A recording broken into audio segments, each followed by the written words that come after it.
Welcome to comrade Telugu news channel కి స్వాగతం. ముందుగా హెడ్లైన్స్. తెలంగాణ అభివృద్ధికి కేంద్రం సహకరిస్తుంది మోదీ.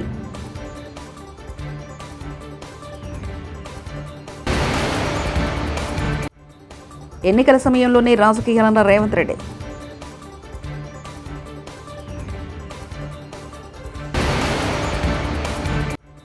దమ్ముంటే అవినాష్ కు నార్కో అనాలిసిస్ కు ఒప్పుకో, ఇదే నా సవాల్. బీటెక్ రవి.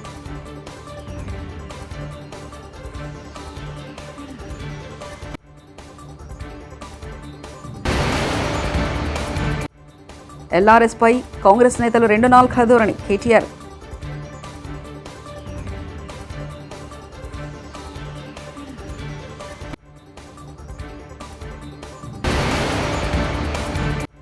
వ్యాపారస్తులను వేధిస్తున్న జగన్ ప్రభుత్వానికి కౌంటర్ మొదలైంది. డుండి రాకేష్ మీడియా సమావేశం.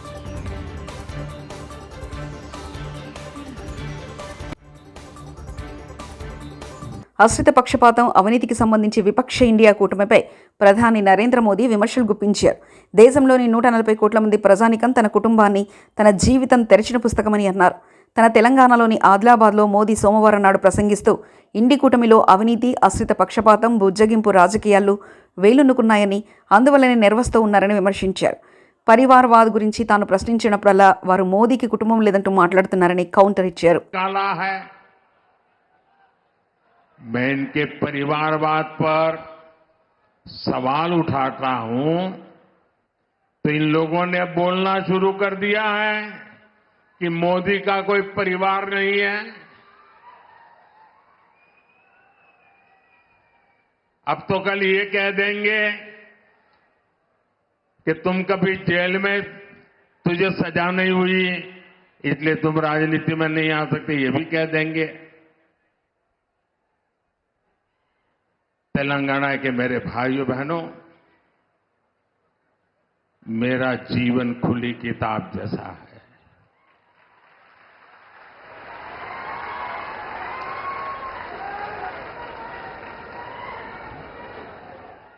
आप मुझे देशवासी भली भांति जानते हैं, समझते हैं. मेरी पल पल की खबर देश रखता है और कभी मैं रात देर तक जब काम करता हूं और खबर बाहर निकल जाती है तो देश से लाखों लोग मुझे लिखते हैं, बताते हैं कि इतना काम मत करिए, कुछ आराम करिए. ये प्यार भाइयों बहनों, एक सपना लेकर के बचपन में घर छोड़ा था और जब मैंने अपना घर छोड़ा एक सपना लेकर के चला था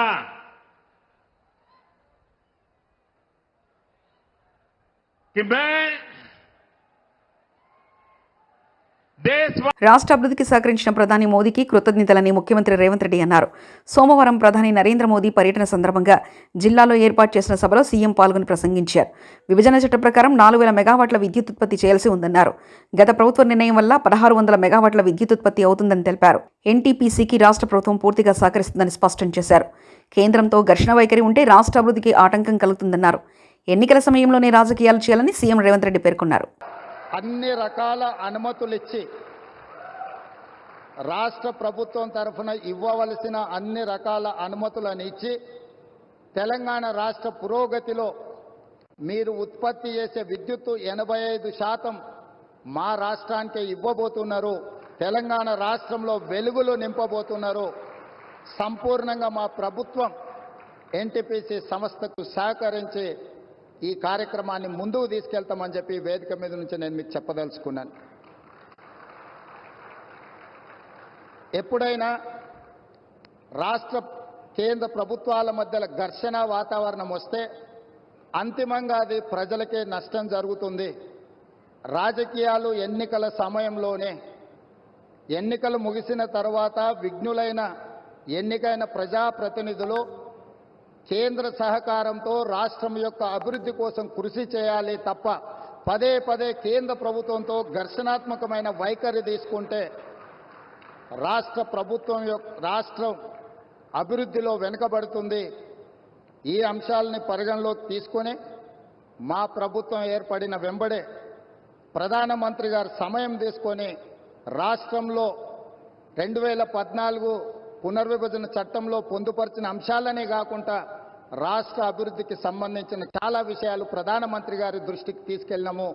వారు సానుకూలంగా స్పందించి తెలంగాణ రాష్ట్ర అభివృద్ధిలో అత్యంత కీలకమైన స్కైవేస్ కంటోన్మెంట్ ఏరియాలో దాదాపుగా 190 ఎకరాల స్థలాన్ని కేంద్ర ప్రభుత్వం రక్షణ శాఖ మంత్రి ద్వారా ప్రధానమంత్రి గారు రాష్ట్ర ప్రభుత్వానికి బదలాయించారు.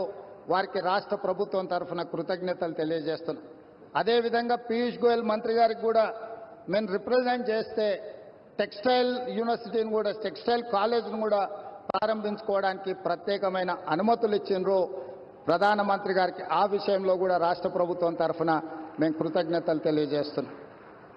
మా వైపు నుంచి ఎలాంటి భేషజాలు లేకుండా రాజ్యాంగబద్ధ సంస్థలు గవర్నర్ వ్యవస్థ కానీ జ్యుడిషియల్ వ్యవస్థ కానీ ప్రజల చేత ఎన్నుకోబడ్డ కేంద్ర ప్రభుత్వంతో ఇలాంటి ఘర్షణాత్మకమైన వైఖరిని మేము తీసుకోము.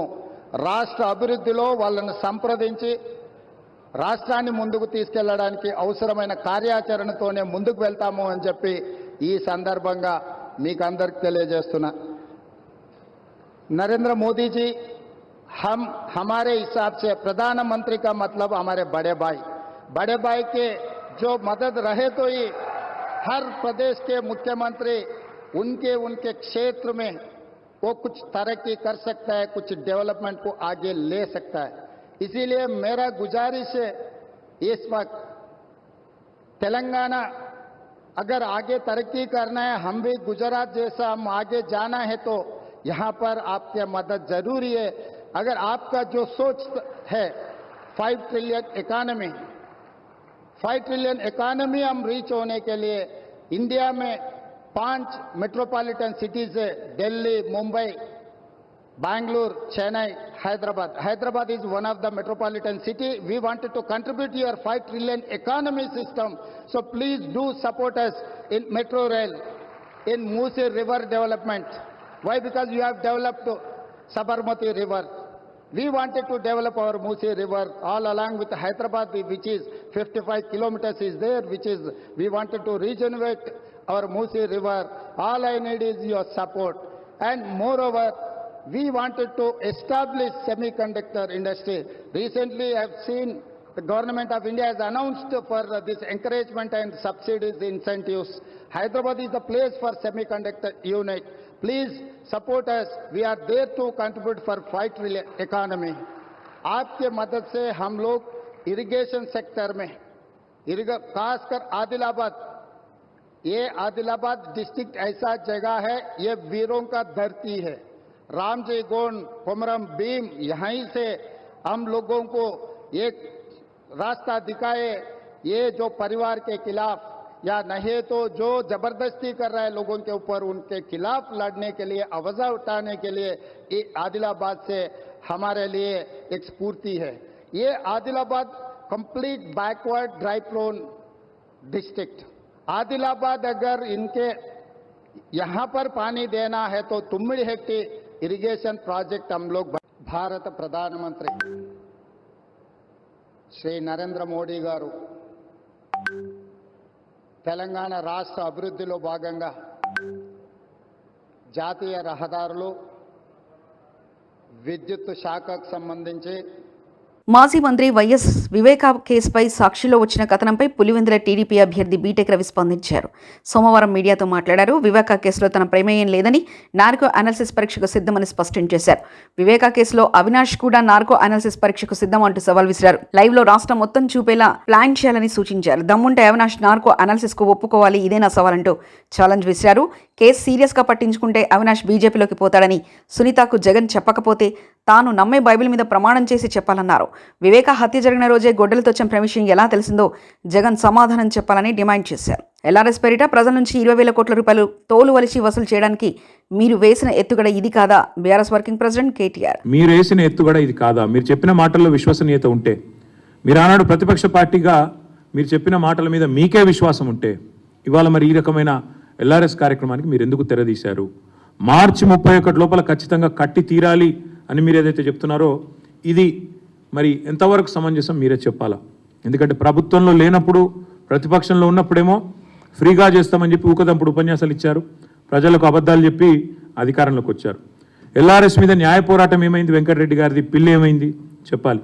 అందుకే మేము అనేది బట్టి గారు చెప్పిన మాటలు వట్టి మాటలను తేలిపోయింది. అసలు ఎల్ఆర్ఎస్ కట్టవద్దని చెప్పింది ఉత్తదని తేలిపోయింది. ఉత్తమ్ కుమార్ రెడ్డి గారు ఫ్రీగా చేస్తాం ఎల్ఆర్ఎస్ అన్నారు, మరి ఆయన క్యాబినెట్లో ఉన్నారు.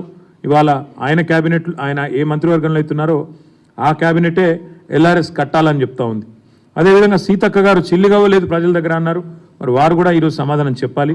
ఇవన్నీ తప్పకుండా ప్రజల తరపున మేము అడుగుతా ఉన్నాం, తప్పకుండా వారు మరి స్పందించాలని చెప్పి కూడా డిమాండ్ చేస్తూ ఉన్నాం. దాంతోపాటు వ్యాపారస్తులను వేధిస్తున్న జగన్ ప్రభుత్వానికి కౌంటర్ మొదలైంది.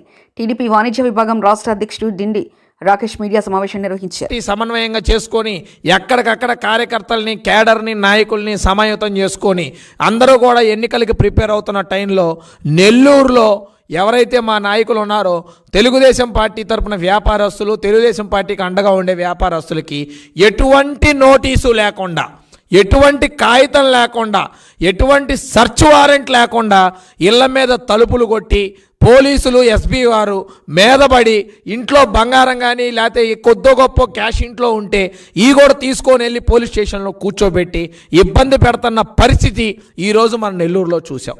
జగన్మోహన్ రెడ్డికి భయం మొదలైపోయింది. జగన్మోహన్ రెడ్డికి కౌంట్ డౌన్ మొదలైపోయింది. ఏం చేయాలో అర్థం కావట్లేదు. ఏదైతే నెల్లూరు పెద్దారెడ్లు, ఏదైతే నెల్లూరులో వాళ్ళ కంచుకోటగా భావించే పెద్దారెడ్లు అందరూ కూడా చీకొట్టి జగన్మోహన్ రెడ్డిని బయటికి వచ్చేశారు. నీతో మా వల్ల కాదురా నాయనా, నువ్వు రెడ్డి అని చెప్పుకోవడానికి మాకు సిగ్గేస్తుందని వాళ్ళందరూ కూడా బయటకు వచ్చేశారు. ఏం చేయాలో అర్థం కాక కాళ్ళు పట్టుకున్నాడు, గడ్డం పట్టుకున్నాడు, ఇంకేయో పట్టుకొని బతిలాడాడు. ఎవడు కూడా ఆయన మాటినే పరిస్థితి లేదు. నీతో ఉంటే మా జీవితం కొల్లేర్రా బాబు, సంక నాకిచ్చేసామని చెప్పి నెల్లూరు పెద్దారెడ్లు అందరూ కూడా అతను వదిలిపెట్టి వచ్చేశారు. ఆ తరుణంలో ఏం చేయాలో తెలియక ఎవరైతే వారికి మద్దతుగా తెలుగుదేశం పార్టీలో కొంతమంది వ్యాపారస్తులు ఉన్నారో వారందరూ ఎవరైతే జాయిన్ అయ్యారో, తెలుగుదేశం పార్టీకి అనుగుణంగా ఉంటారో, పార్టీ పదవుల్లో ఉన్నవారి చిరు వ్యాపారస్తులు కానీ, కొద్దో గొప్ప మంచి స్థాయిలో ఉన్న వ్యాపారస్తులు కానీ వారందరినీ కూడా భయభ్రాంతులకు గురి చేయాలని ఇవాళ పొద్దున్నే వారి ఇంటి మీద తెగబడ్డారు. తెగబడ్డాళ్ళు ఎవరన్నా ఇన్కమ్ ట్యాక్స్ వాళ్ళ, జిఎస్టీ ఆఫీసర్లా? కాదే, పోలీసులు. పోలీసులకి ఏం పని? కరీంనగర్ జిల్లా తిమ్మాపూర్ మండల కేంద్రంలో ఎంపీ కేతిరెడ్డి వనిత ఆధ్వర్యంలో మండల సర్వసభ్య సమావేశం నిర్వహించారు. ఈ సమావేశానికి ఎమ్మెల్యే కవంపల్లి సత్యనారాయణ ముఖ్య అతిథిగా హాజరై ఎంపీటీసీలు గ్రామ సమస్యలను ఇరిగేషన్, ఎలక్ట్రిసిటీ అధికారులకు చెప్తే పట్టించుకోవడం లేదని ఎమ్మెల్యే దృష్టికి తీసుకురావడం జరిగింది.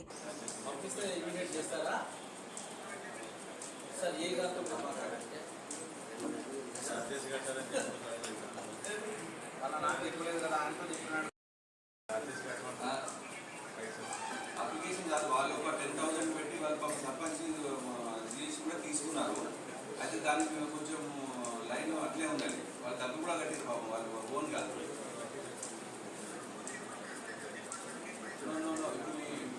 ఉన్నాడు లైన్, అది ఒక 10,000-15,000 ఖర్చు అయితే కూడా పెట్టిన ఒకసారి చూడండి. మన అది ఇంపార్టెంట్. ఇప్పుడు 6 నెలల నుంచి పెండింగ్ ఉన్నది. డబ్బులు కాదు, సర్పంచ్ తిరిగింది కూడా.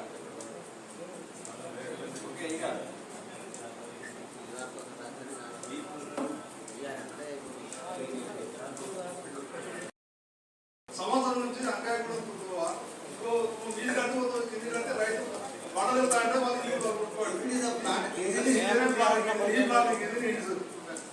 కాదు చెప్తారు పని లేదు, 200 ఎకరాలు ఎండిపోయి 2 సంవత్సరాల కింద అన్న మీరేం చేస్తారు? సంవత్సరం నుంచి మీరు చెప్పు ఇచ్చిన వాళ్ళ పార్టీ వాళ్ళు ఏజెన్సీ కూడా నోటీస్ ఇచ్చాం సార్.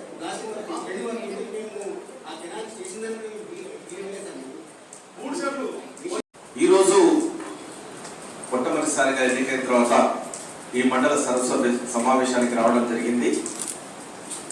మా ప్రభుత్వం వచ్చిన తర్వాత వివిధ కార్యక్రమాలలో బిజీగా ఉండడం వల్ల చాలా కార్యక్రమాలను చేపట్టడం జరిగింది.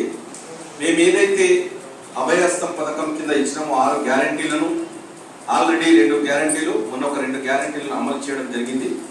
గృహజ్యోతి కింద 200 యూనిట్ల వరకు ఉచిత కరెంటును ఇవ్వడం జరుగుతుంది. అది మొన్ననే మన ఏఈ గారు ఉన్నారు, వాళ్ళ డిఈ గారు, ఎస్సీ గారు అందరూ వచ్చినారు. జీరో బిల్ను ప్రారంభించడం జరిగింది మన మండలంలో కూడా. తప్పకుండా తక్కినవి కూడా చేస్తాము. ఏదైతే మన వాళ్ళు చాలా విషయాలను చేపట్టడం జరిగింది.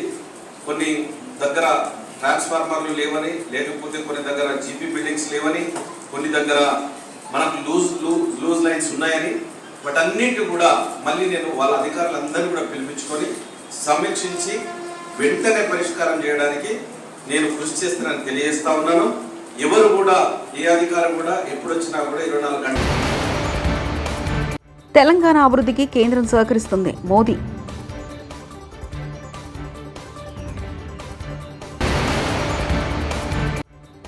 ఎన్నికల సమయంలోనే రాజకీయాలన్న రేవంత్ రెడ్డి.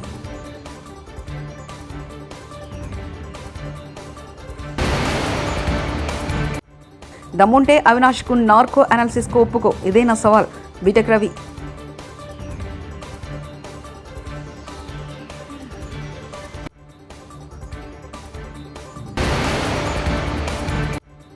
ఎల్ఆర్ఎస్ పై కాంగ్రెస్ నేతలు 2 నాల్కల ధోరణి. కేటీఆర్.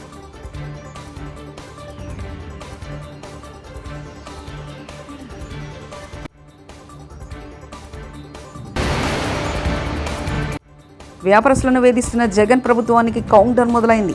డుండి రాకేష్ మీడియా సమావేశం.